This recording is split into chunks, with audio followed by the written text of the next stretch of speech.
Here's our patient today, the Cannondale CAAD 12. I had the CAAD 8, I had the CAAD 10. CAAD 10 wasn't as good as CAAD 8 because CAAD 8 was the last one I had with the external cables. This is CAAD 12. The cables are quite rubbish on the otherwise pretty amazing frame. So the cables go inside the frame. That's why here at the front we have very short cables which go from the right side of the handlebars to the right side of the frame, rubbish, and from the left side of the handlebar to the left side of the frame, bad. This is bad. And then we have another curve inside the frame. The braking cable for the rear brake has to make another little bend and then go to the stop at the end of the top tube and then bend again and again and then go to the rear brake. If it was just the external, we would have right cable going to the left side, then straight line to the rear, then the last bend to the rear brake. Would be awesome. I'm gonna show you how to guide the cables and what can you do to actually a little bit enhance at least the braking, because the rear brake can feel really spongy. Rear brake, the right one. So this is not the English system, this is the standard system. The rear brake cable goes here under the bar tape, then it goes out right here, and then we have this quite short housing which has 1, 2, 3 bends, actually, then goes into the frame. What I would suggest is to think whether or not shorten this one. I'm gonna make it just for the testing, because when you brake, if the brake was set, the cable was mounted there at the rear caliper, this will move like this, and that means spongy brake. You're losing power, and it really feels spongy. So I'm gonna try cut off maybe 1 inch or so. I will enhance the braking performance. It will be less spongy, but then it will be also less flexible during the turning to the left. I'm gonna do it anyway for the sake of the testing here, and we'll let you know whether or not to do it, and you will see how long it is and whether or not it's better.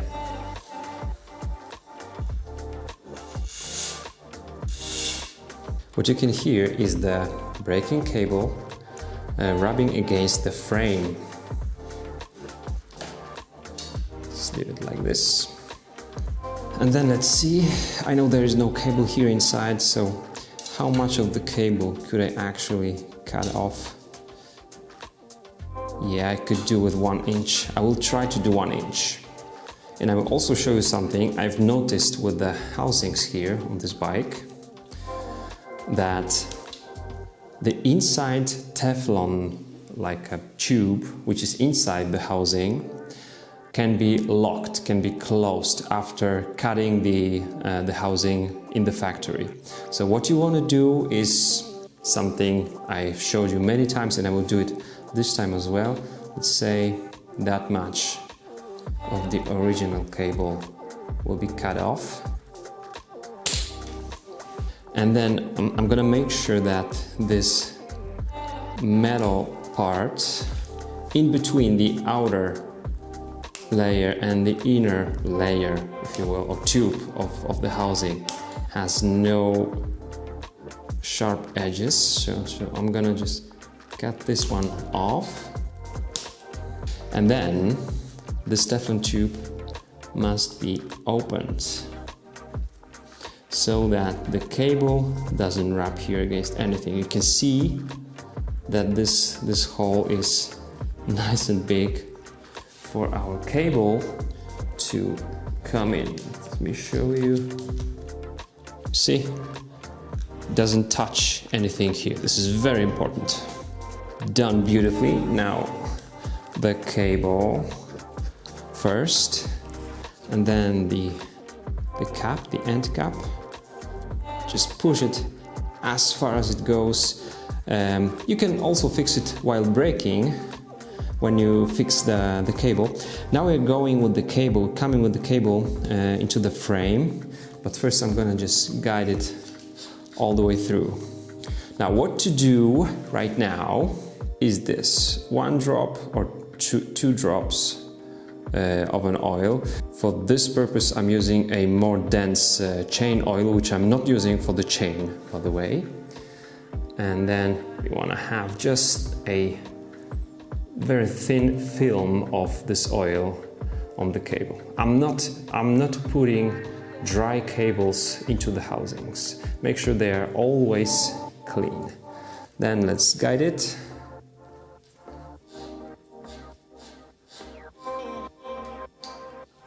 All the way.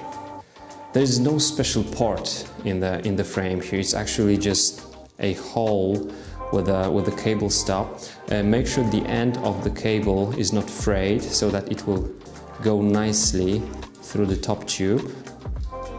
Must go in. And then we're going to use the neodymium magnet. I'm using 2. Don't keep it close to the camera and the SD card. You can already know that there is a cable here. If there was no cable, the magnet wouldn't stick. So now I'm going to push the cable back and forth a little bit and make sure that I'm pulling the cable towards the hole, not to the other side. So here, and also look at the end, because you're gonna see through the hole where the cable is. I need to back off. Okay. Here you go. This is it.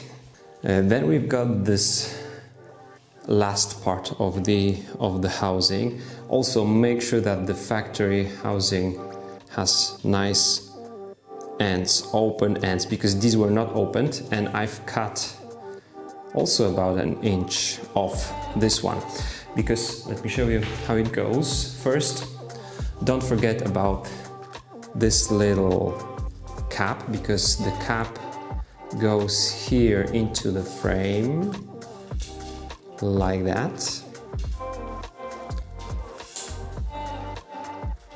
Okay, and then comes the housing. The housing here is short, but it was a little bit too long, and it was also moving during the braking. So the cable comes in, here it is, then, okay. Now, it was longer, so it would, the extra inch would push this curve like here. It was just too long. This is fine. You don't want to go the shortest way, because there will be actually more friction between the cable and the housing. This is maybe the area where the cable really will wrap against the housing. If it was shorter, the area would be longer. So this is cool, this is fine. And then when you pull the cable here out, make sure that there is no bend on the cable right here, right? So you don't wanna break the cable or bend it too much. Okay, so this goes like that, all the way in. Okay, fits. And actually, even before I pull it all the way out, I will already guide it through the right place in the mounting bolt, and it's little shim or so. This is supposed to be like that, through the groove here. And now we can fix the brake. Here's my method for this. This is open caliper. Now the caliper is closed, so I'm using it in the closed position. Then I will push the braking pads against the rim, completely against the rim. And then I will just slightly squeeze the cable in, and then by using the braking lever I will see whether the housing is already pushed into its places. So we'll brake now. You could hear that it just jumped into place, so we're gonna pull more cable again. You see how much housing was pulled? Okay, now I'm gonna fix the cable for good, so I will push the braking pads against the rim, but also I wanna just turn the barrel adjuster like maybe 5 circles counterclockwise. It pulls the cable so that I will be able to maneuver a little bit with my calipers after fixing it. So the cable is fixed now. Too firm. If it's too firm, you're gonna adjust it with the barrel adjuster, and it's okay to have it like that. The caliper must be also centered. I'm gonna do it right now, but the most important thing here was the cables. Okay, checking the brake. I'm braking right now. There is no sponginess here, see? Because this movement is normal. It moves with one arm of the caliper, so it's fine. Let me show you the front one. I will say that I did a pretty good job here because, okay, you'll see the lever now. It doesn't feel spongy. The movement is there, you see? This is what causes sponginess, but it was much more with this extra inch of the housing. And it's okay for turning. It's okay for turning. Whether you cut it or not, you're gonna have to protect the head tube against the housings. But this is, you can hear, it's firm. But if I take the mic and put it on the frame, just listen to this.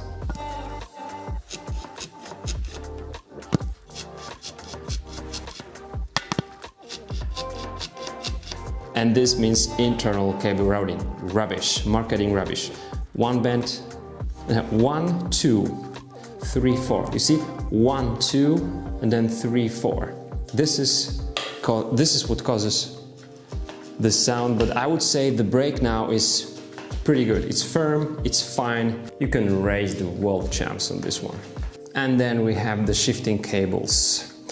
The rear derailleur going from the right shifter will go also to the right side of the down tube, and the front shifter cable from the left shifter will go also to the left. So again, left to the left, right to the right, so the worst scenario possible, but I'm going to show you first how to guide these cables. And Cannondale will consequently complicate things here and make the shifting a little bit worse. The rear shifting cable will go inside the chainstays and go out right here, and then we'll have very short part of the housing here, and of course the front derailleur will go, the cable will go from under the bottom bracket to the front derailleur. We need to open a special port at the BB. First I'm going to secure the front wheel. This is the small hack. I've showed you this one on my channel already. To make sure that it will hold, I'm just unscrewing the bolt for the cage a little bit. You don't have to screw it in. This is stabilized. Okay, here's the position of my bike on the bike stand. Here's a port. On some bikes there will be a little bolt here, mounting bolt. This one does not have it. So we can simply open this up. There are little Teflon tubes. See? It's like that. One for the front derailleur cable and the other one for the rear derailleur cable. And very important thing, these cables must go under your crankset spindle. This is the spindle here, and they are under. If you mess it up, you'll be able to actually cut the spindle in half. So this is important. Now the gravity is helping us, but I'm also going to use the magnets to guide the rear shifting cable, because I need to put it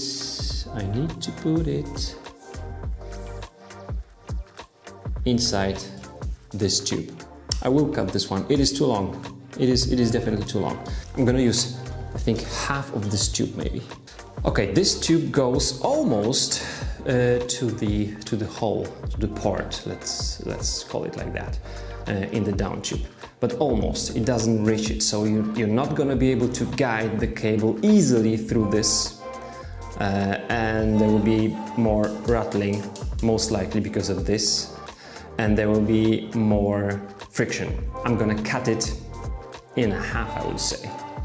I'm just gonna cut a little bit on one side and a lot on the other side. Just make sure, yeah, this is looking good, and this is looking good now as well. Let's guide the cable. I'm gonna just catch it right here. I'm not letting the cable to go over the spindle. It must go under the spindle. It's looking good to me.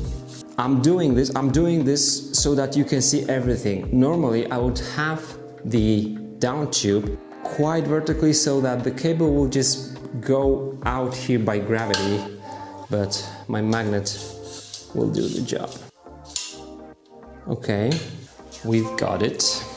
Now I'm pulling here, and I'm also pushing the housing into the frame. Okay, this is looking good. The problem that I've seen on some bikes which just left the local workshop was that the one cable, front derailleur, and the rear derailleur cable were just like wrinkled together. So you need to just make sure they don't like hit each other. You can feel that this goes straight. Oil into this tube. It's never a bad thing to make sure that this cable is super clean. Okay, and now I'm guiding the cable through the Teflon tube. This is also nasty little bend here. Why? I wonder how it looks like on the CAAD 13. I really wonder about that. In such situation, always make sure that you don't break the cable. So be slow here. Be slow, be slow, be slow. This is looking good for me. This is not the end with the rear cable, because the rear cable must continue inside the chainstays. So as long as I have this positioned, this is not going to be very easy, actually. I'm going to pull this into the chainstays. Make sure it goes out where it should. Gotcha, baby! And then it must continue. Yeah, the internal cable routing. Come on, baby. Okay, we got it. That's not the end just yet. What I will actually, is to keep my cable here happy. And the last tricky thing is to push this one inside the frame while already having the cables here. Tricky one, don't want to break the cables. We do have to bend here a little bit.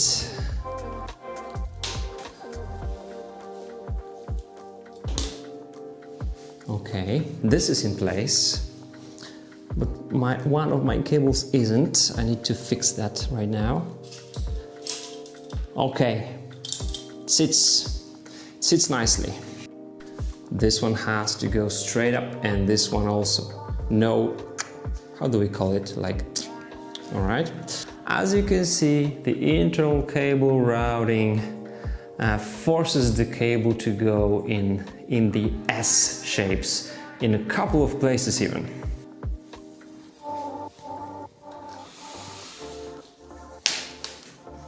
Then the cable stop. Don't forget about the cable stop, which goes in here. But first, yeah, a little bit of oil here. You see, so it's so weird because the housing goes in here, then it's like open space.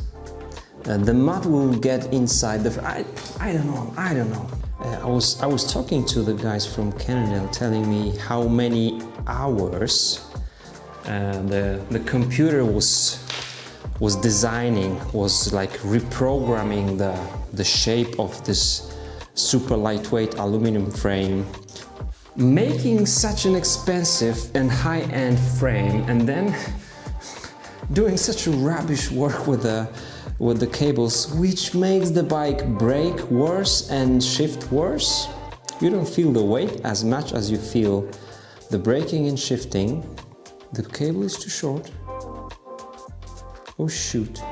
Okay guys, I just remembered that my cable here is too short, because this is the cable from the Synapse. I needed to borrow this cable from this bike to the Synapse, which was messed up completely with the cables. The link is in the description, but pretty much the work is done. I've already bought another cable. I'm gonna use the one with the coating, that's why it's black. So I need to do the routing again, but the length of the cables is now okay. You know how to route the cables, you know everything about the length of the housings, and the last one was just fine. So the last part of the housing for this bike is just okay. It needs the cap, of course. I just removed it. So this one is pretty strong and it's okay, it's fine, because there will be just this area maybe where the friction will be felt under the thumbs while changing the gears. This is quite alright. Let me know, how do your CAAD 12s shift now?